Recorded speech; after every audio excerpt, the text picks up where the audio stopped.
Good afternoon. It's time to call to order the September 22nd meeting of the Oklahoma City Economic Development Trust. First item on the agenda is to approve the minutes of the August 25th, 2015 Oklahoma City Economic Development Trust. So moved. We have a motion, a second. Any discussion? Please cast your votes. And it is so done. Next item on the agenda is to ratify the OCEDT claims. Second.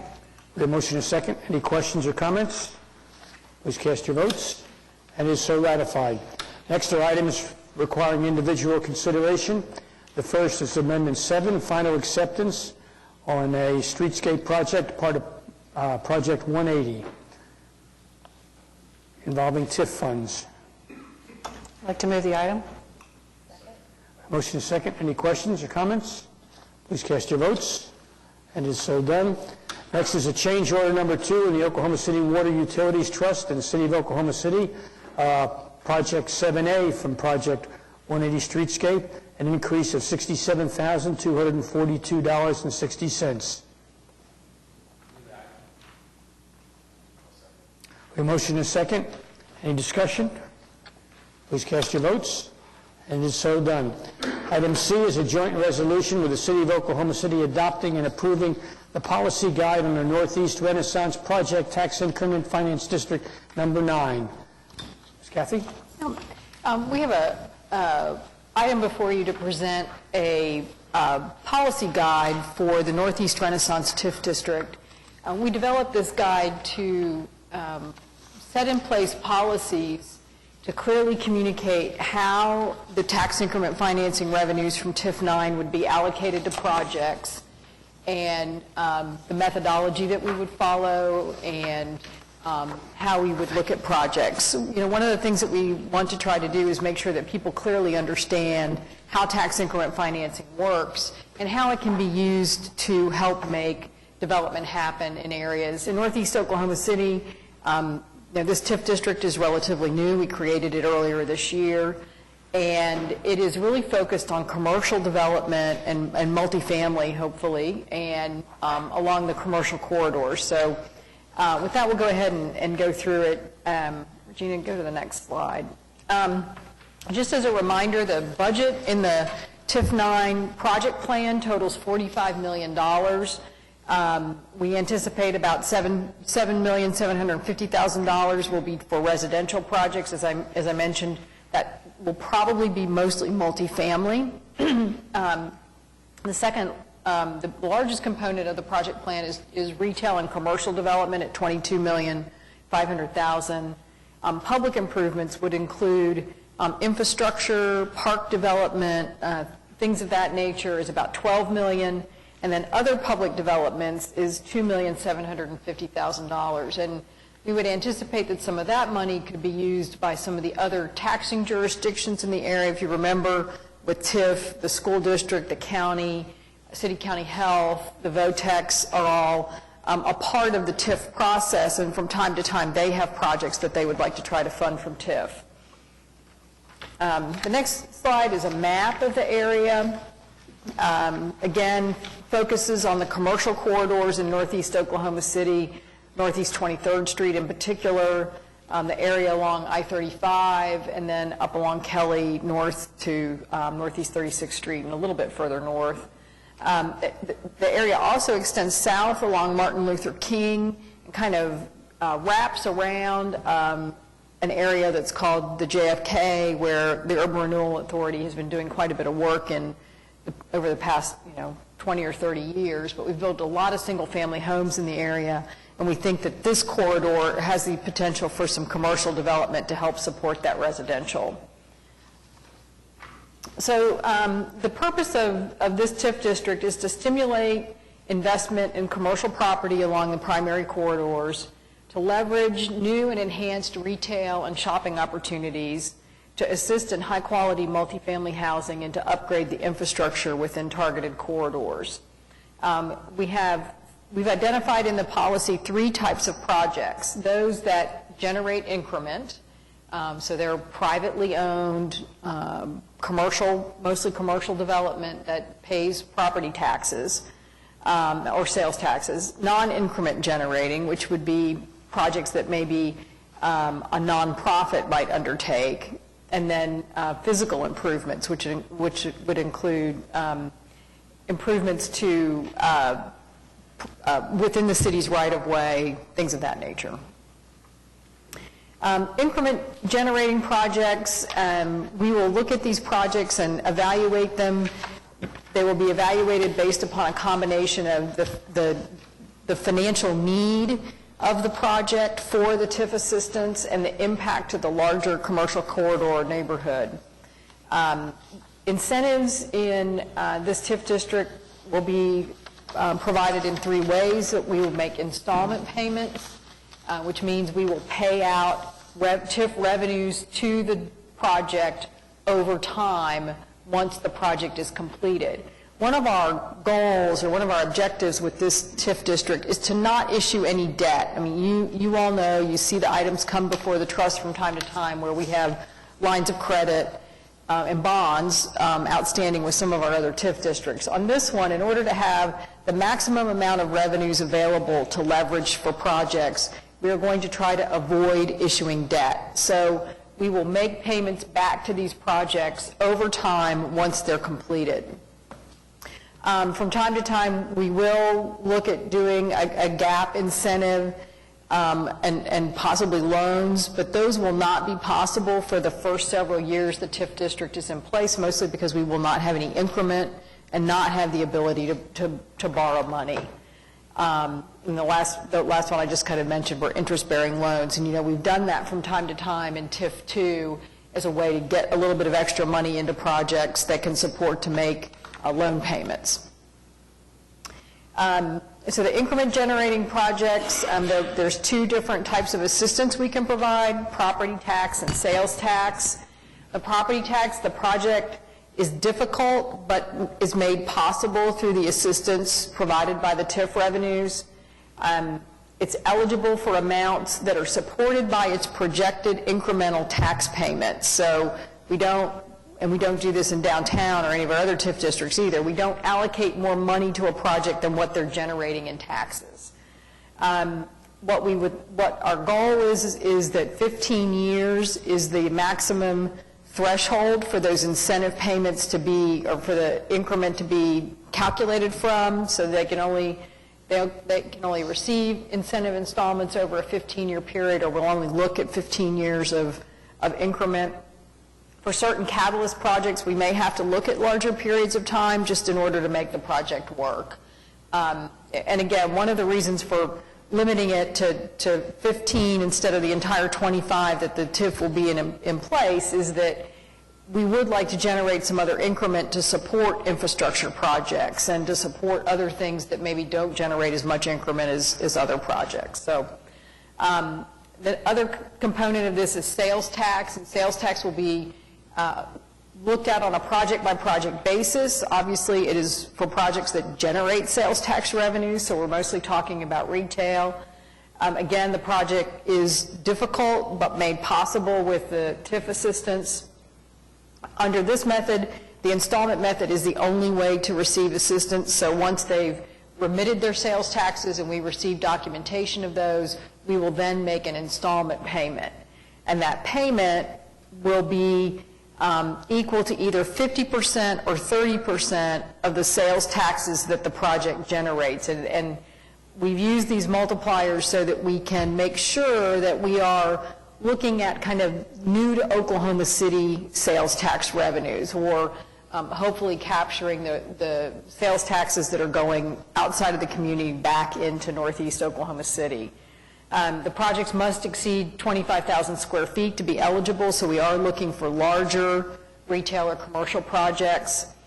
10 years will be the maximum, the goal maximum amount for looking at the increment. Again, we may go to 15 years from time to time. Yep. Do you limit the number of catalyst projects per TIF? We don't. And I think a catalyst project, I mean, there could be several in this TIF district, just like there have been a few in downtown. So we really don't have a limit on them, but we do want to make sure that they are projects that have a large enough amount of investment that they really do start to change the dynamic in the area. And in every area, it's a little bit different, so I can't tell you it's, a project that's $50 million in investment, because I think in Northeast Oklahoma City, a $10 million project is a pretty significant investment and larger than what's been happening in the last several years. The non-increment generating projects, as I mentioned, could be for nonprofit or general public services, things like educational facilities, health clinics, nursing homes, daycares, community centers, employment offices. At this point, we have no guarantee of when or how the funding will be provided. We don't have any increment yet, so this is a few years down the road before we start looking at these kinds of projects. Excuse me. And then physical improvement projects there's both public and private. And public projects are infrastructure projects on the city right-of-way, for example, streets or streetscapes or water or sewer lines or drainage improvements.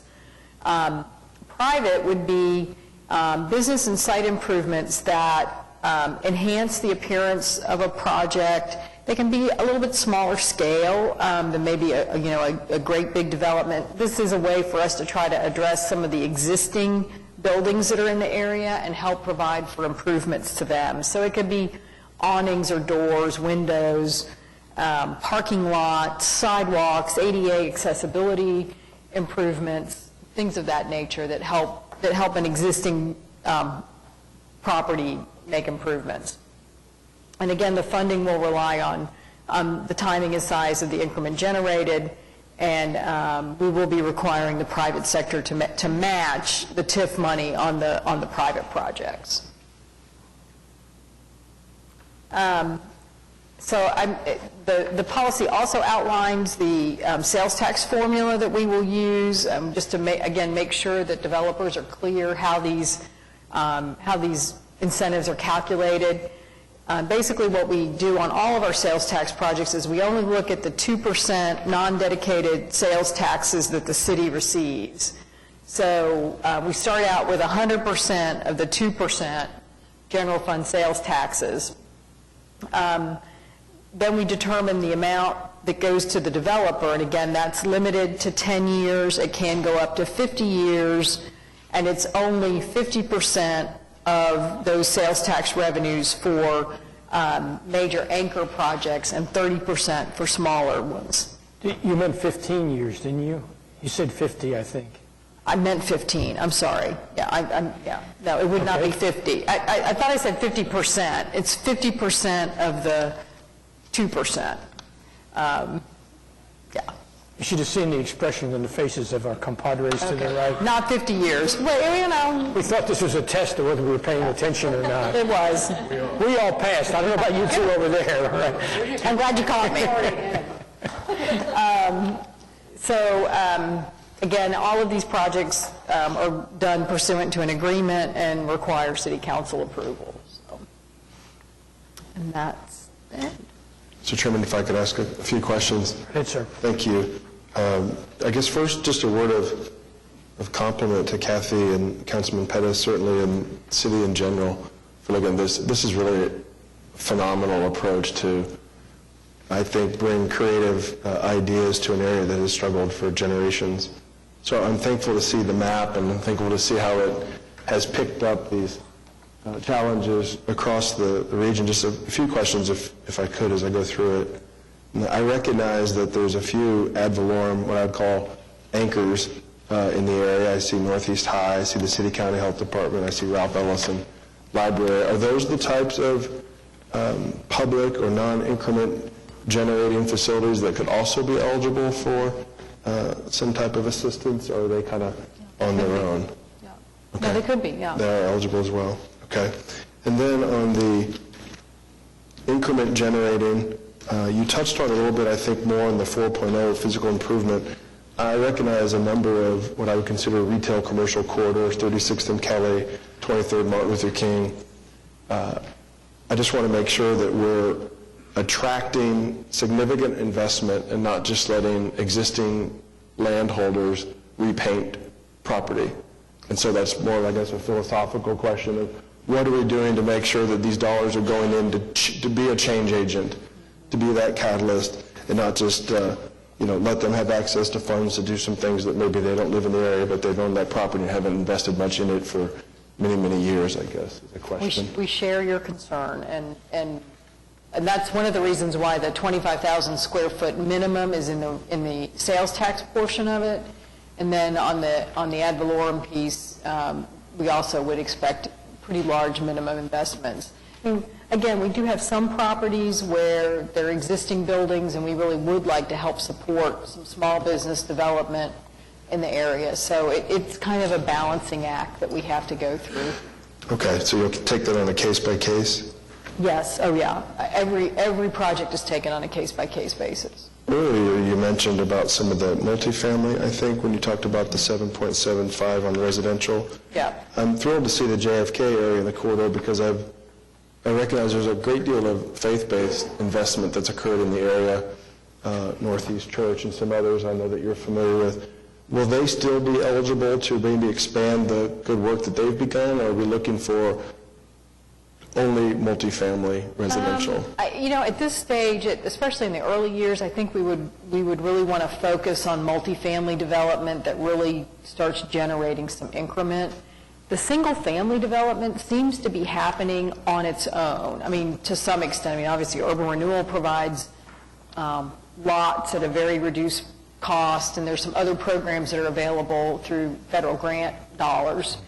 So the single-family piece is kind of taking care of itself. What we really would like to do is to try to create some multifamily, better quality housing and affordable housing in the area.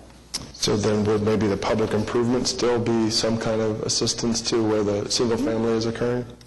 Okay. Yeah, and that's really what that's intended for. One thing on TIF districts is the map that you have shows the increment area.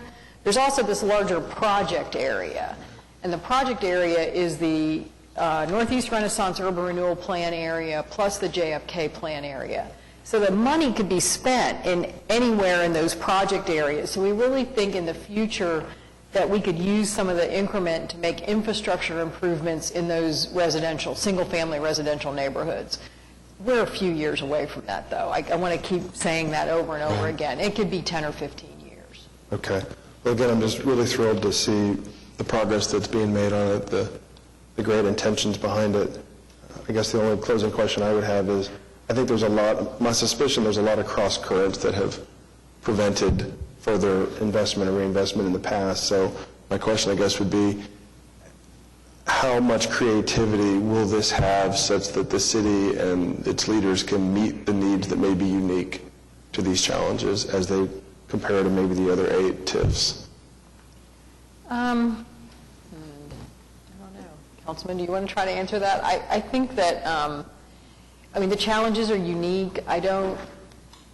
But I think we have to have all the tools we can in our toolbox to try. And we've been doing a lot of work over the past couple of years trying to get the community more engaged, to really reach out to leadership in the community, to, trying to pull together every possible tool and idea that we can to get everybody moving in the same direction to make things happen. And I think TIF is really, in my opinion, the premier economic development tool for municipalities in Oklahoma. And we've got to have it in our toolkit if we're going to try to make things happen. Yeah, I agree. If I could just ask a follow-up then. I guess what comes to mind is that gap incentive is recognized. I think it's going to be maybe more necessary than we otherwise might think. And so I see that installment incentive is listed as primary, and I guess I'm just inclined to hear or hope to hear that we can be creative, because I think the area has its own traditional lending And it may be that if we restraints. find as we get more and more projects coming forward to us that they really can only happen with some kind of gap financing. And then that will be a policy decision that the Economic Development Trust and the City Council will have to make about whether or not they want to go into debt and take the risk of not having adequate increment to support the debt. And it's a policy decision. I do want to say again, thank you to Kathy, thank you to Brent and other city staff who have worked diligently and hard to provide us with this policy guide. I do want to point out there are other communities in Oklahoma where they are now finally looking at what Oklahoma City is doing for us, creating TIF for truly the underserved area. This past weekend, I had the great opportunity to spend in Tulsa at Senator Kevin Matthews' town hall, which a large portion of his town hall dealt with economic development. They had me to come and speak about the Northeast Renaissance TIF District number 9. In North Tulsa, they have tried to begin a TIF program to energize, to bring back life to North Tulsa. And so they have had their challenges for as creating a TIF and then to get catalyst projects in. And so for the move that Oklahoma City is making towards creating a TIF and then putting policies in place and then going after developers who truly understand the underserved market, I think goes definitely a long way. When the local redevelopment act occurred, if you go back to 1992, it was members of the Oklahoma Legislative Black Caucus who basically was the principal authors of the act, and they created it for what we're doing right now, and so I think it shows that eventually things can happen, and again, I just want to thank Kathy and Brent and other city staff and also the council for taking this step. It has not been an easy process at all, and the Alliance and Kathy and her staff, we've been doing community meetings left and right so the community can fully understand what the TIF is, and as well as trying to attract developers in who, again, knows how to do development in the underserved community. Now, some of the developments that we have been working on, sometimes the developers may not have the expertise, but they want to do some good.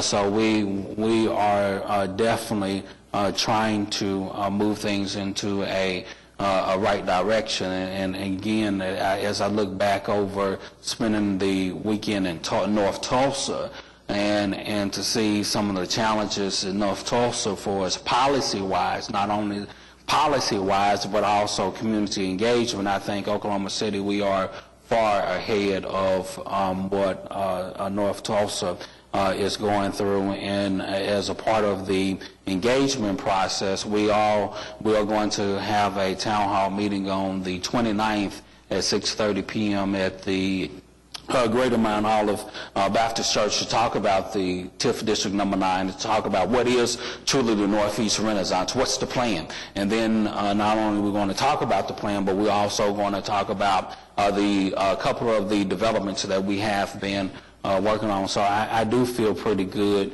about it, and as you know, Jim, it's been hard to get development to occur in Northeast Oklahoma City. That's one of the things when you was county commissioner that you pushed and tried to build some of that infrastructure so development could occur, and so now things are finally coming into play, and so we've been trying to manage the community's expectations.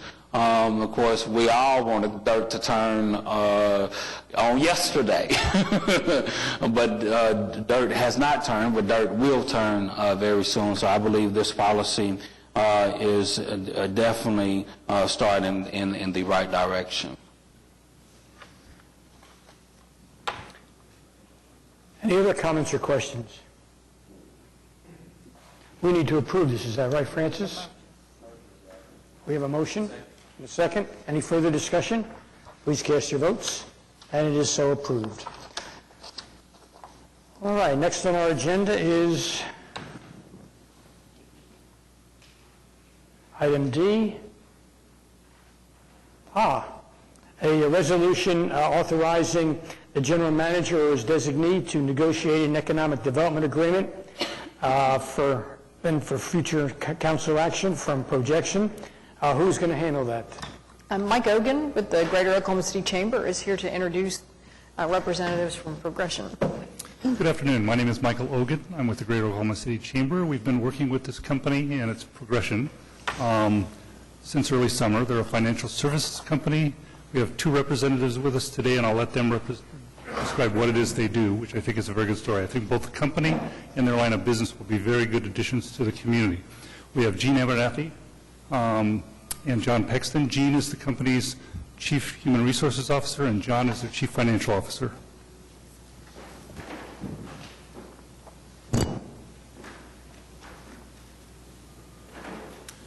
Good afternoon. It's a pleasure to be with you. My name is John Pexton. I'm the Chief Financial Officer of Progression. We've been asked to give you a little bit of an overview of Progression Teleservices, which is the company that's looking to expand and looking to enter into an economic development agreement. To give you broader context, I'd like to talk to you more about the Progression company as a whole.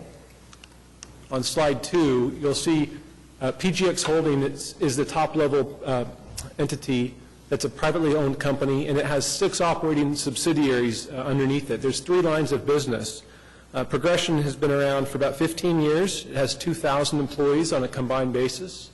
The 3 lines of business are, first, Progression has 4 operating entities: Progression Marketing, Progression Teleservices, Progression ASG, which stands for Administrative Services Group, and Progression IP, which is intellectual property. Those are business-to-business operating companies that provide services primarily to 2 law firms, Lexington Law and Credit Attorney. They're independently owned law firms that specialize in helping consumers ensure that their credit reports are fair, accurate, and substantiated.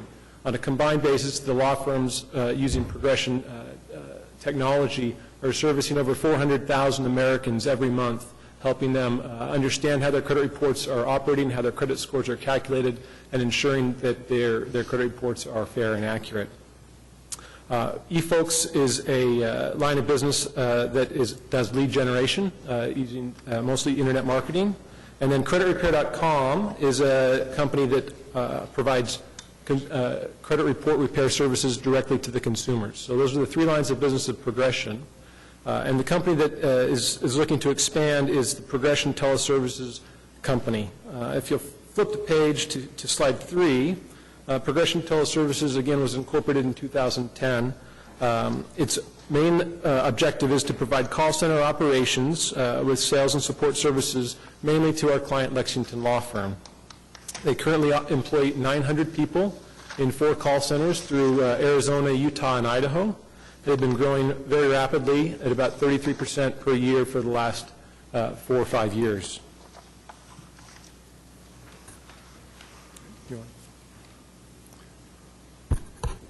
Good afternoon. My name is Gene Abernathy. As I mentioned, I'm the Chief Human Resource Officer for the company. It's wonderful to be here as we've looked at the search for new sites. As you can tell, we're in Idaho, Utah, and Arizona, kind of all on a straight line, so we thought we might ought to move out of that line a little bit. And we actually started with 38 target cities. And what we do is we look at, Tier 1, Tier 2 cities. We look at this, obviously the size. We look at the labor market. We look at the saturation rates on call center type jobs. We look at the wage rates. We look at the state and local incentives and everything that are available. And so we are down to, right now, between Oklahoma City and Albuquerque. I will tell you, we have been only impressed with the professionals that you have here with your economic development group. It's been wonderful to work with them. The sites that we're looking at, we have 2 of them. One is the AT&T building, which is up on Wireless. And then the other one is the OKC Works, which is on West Reno. And we're leaning towards the OKC one. We think it'd be a really phenomenal place to get. We like the labor market there, but also for them to really kind of change that, what they're going to be doing there, and we can be kind of an anchor there, we think.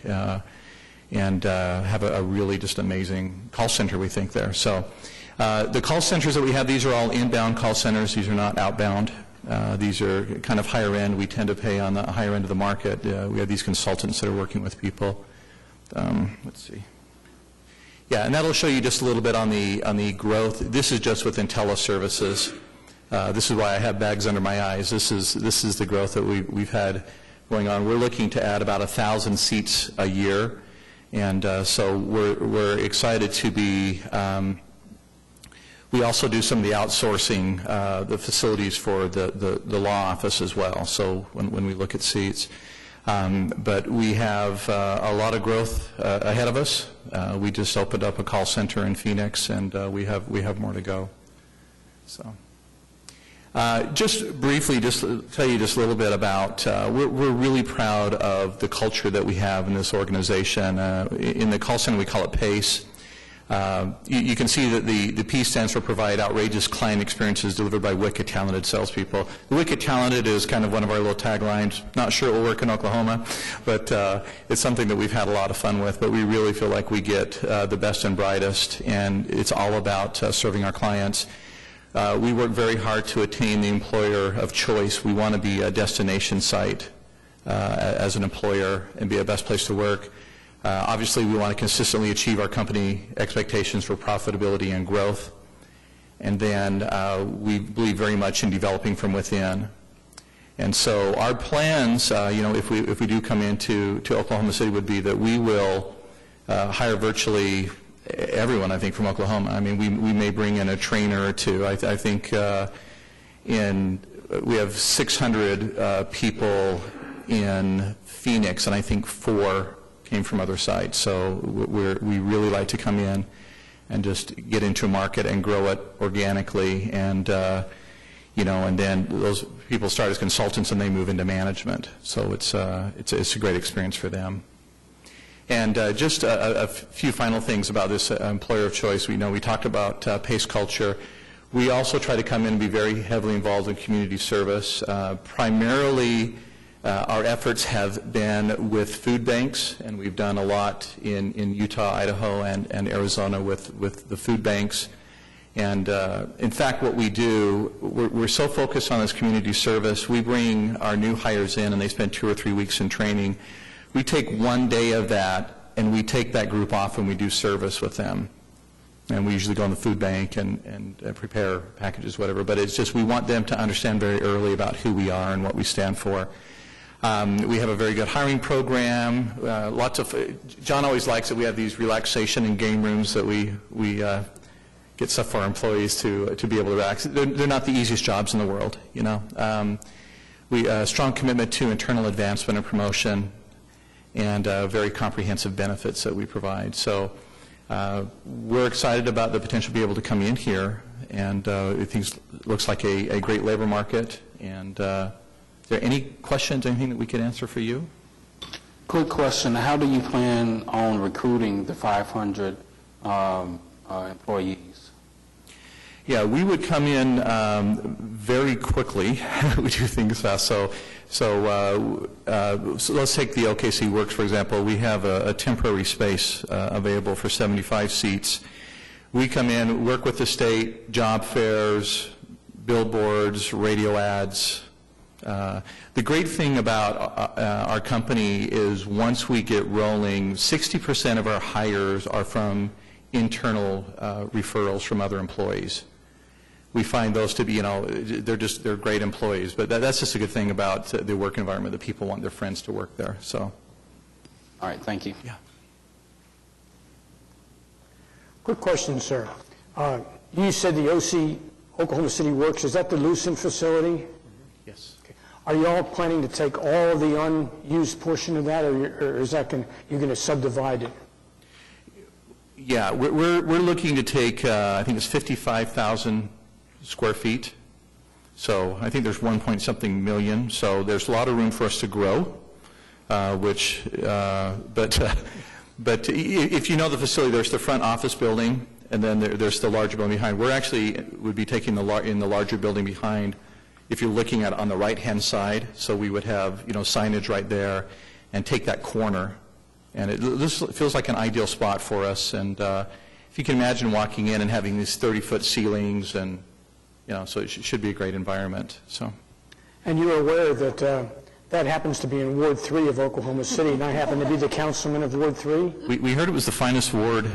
How big for this purpose it is. But let me go on, John. You're even now. You won one, you lost one, so you better talk to these ladies over. You mentioned that you'd like to work with the food banks, and Ward 3 also is the home of the Regional Food Bank, which does a fantastic job in Oklahoma City and is always looking for volunteers to come out and help pack food. And in fact, they received a large check from Walmart yesterday to purchase a vehicle to further expand their operations. So that particular site right there has a lot to offer. Okay? Totally unprejudiced comments. Yeah. Thank you all for your presentation. Yes, ma'am. You said you want to move quickly. How quickly is that? You said you had 75 seats available, but when would you envision being up and running, at least in your initial staffing? We would like to be up and running in the temp space by 1st of November. Okay. So, yeah, we're Speed moving of over. sound. The way our business works is our first quarter is massive. As we just have this major jump in business every January 2nd, and so we need to ramp so that we make sure that we have enough people to answer the phones that are coming in from the different affiliates and everything. So, yeah, so really quickly. Just a couple of points. Yeah. Oklahoma City would be your central time zone, as you are very much aware, but Oklahoma City would be not in that line that you were talking about. We would be the L. Exactly. For development of new facilities, so it makes a lot of sense. Well, absolutely. And that's part of it, is getting into new time zones, really getting into some new labor markets, so that's why the move eastward for us. So. Any other comments or questions from the...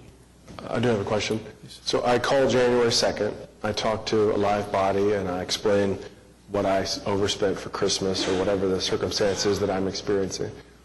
How does your company handle that consumer from that point to what resolution should they expect? Sure. So what we do on the sales side is we'll give a free consultation. They usually run about 20 minutes. We'll buy a credit report for the person so that they're knowing exactly what is on their credit report and help them walk through that situation. We have electronic relationships with Equifax and TransUnion, so we're able to immediately bring up that report in real time. About 50% of the people will decide to sign up for the service, in which case then they are transferred over to a paralegal law firm who goes through a case setup process, and then the law firm takes over from that point. The law firm is only hiring Progression to do the marketing and lead generation and qualification. About half those people will decide, I'm going to try and do this myself, which is just fine. Either way, we want to have them, give them a good experience, give them some education, and let them decide what's best for them. What actually happens many times is people will go try to find it, do it themselves. It's a very frustrating, time-consuming process. On the other end, when you're dealing with debt collection agencies, there's stall letters and can be very frustrating. And at that point, they'll say, okay, I need a professional. I want to get this done right. And so the law firm is doing what for them? It is negotiating agreed lowered settled debt? Yep, so then the law firm will talk to them about each of their negative items, and then they'll, again, set up a case plan. Usually, if you have an unpaid bill, then that's a legitimate item that should remain on your credit report. But when that gets sold on to a debt collector or another debt collector, many times you'll have multiple negative items for one unpaid bill, and that's not the way it should be. And so we'll go out and verify which item is the real item, and that stays, and the other ones will say to the debt collector, you don't own that anymore, and that needs to be removed, is one of the things. If you moved and your medical bill was sent to your old address, there's different interventions that the law firm uses, from that standpoint. Sometimes there's goodwill letters saying, I've been a client of your department store for many years, and I didn't have an unpaid bill. I want my credit report to be fair and accurate, and I don't think that one ding is reflective of my long-time service. And so the law firm uses those types of intervention strategies as well. And is it fair to assume that at the end of the experience, the consumer has a cleaner credit report and ultimately owes less than they did before they called you? Absolutely, yeah. Most people will get about a 50-point improvement in their credit score, which is significant. It impacts their ability to get credit, and it impacts the amount of interest that they will pay on credit, if that's what they're doing. I see the public value. Thank you. Yeah. We also, have some specialty groups that work with military and, those who have their identity stolen, so there's a lot, events, divorce, other, we have groups that kind of work specifically with those individuals to try to help them. Any further questions? What's the trustees' desired action? Second. Your motion is second. Any questions or comments? Please cast your votes. And it is so ordered. Thank you all for coming, and good luck Thank you to very you. much.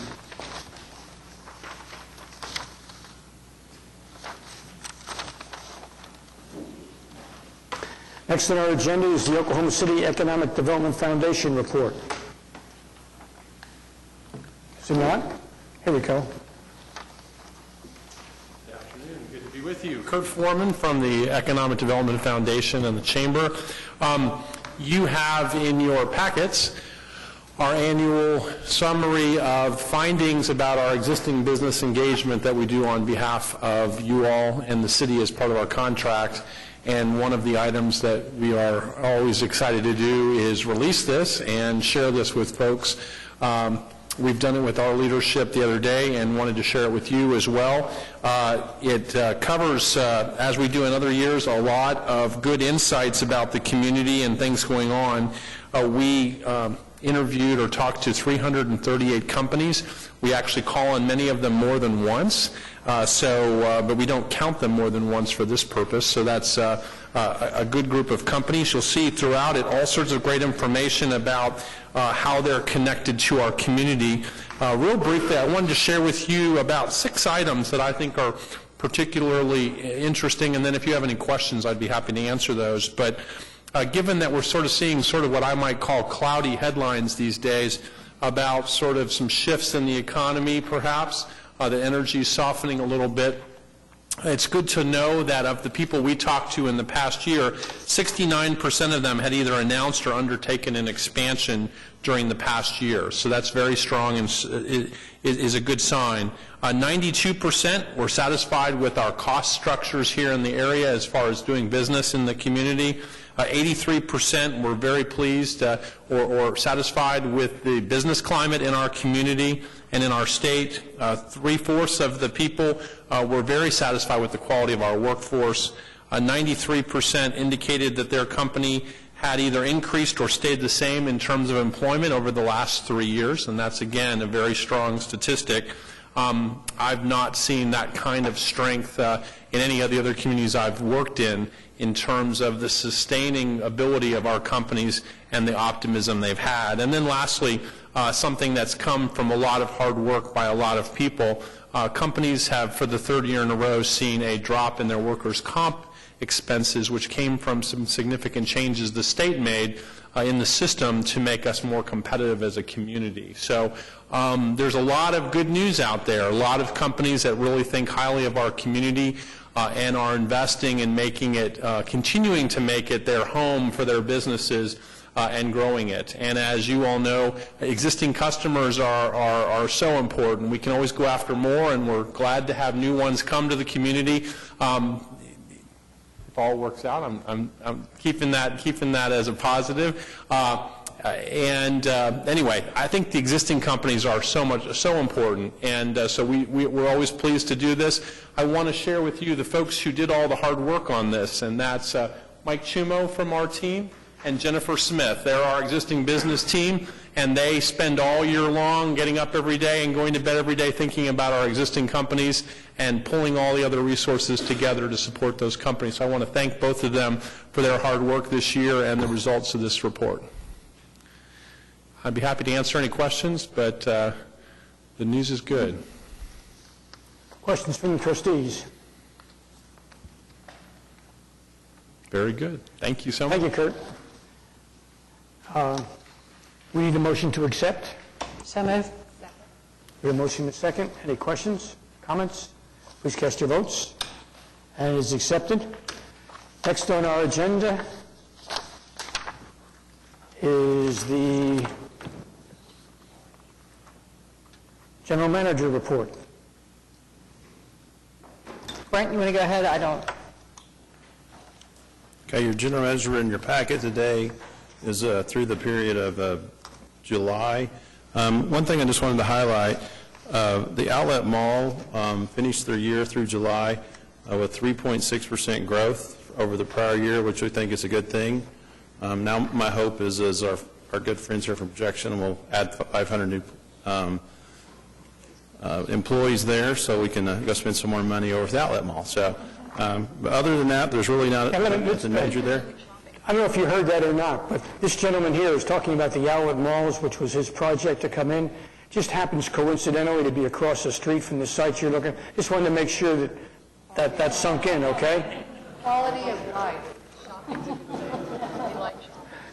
But I'm happy to answer any questions relates to the report. Anyone have any questions? Seeing none, comments from staff? Comments from trustees? Any citizen wishing to be heard? Seeing none, we are adjourned. Thank you all for attending.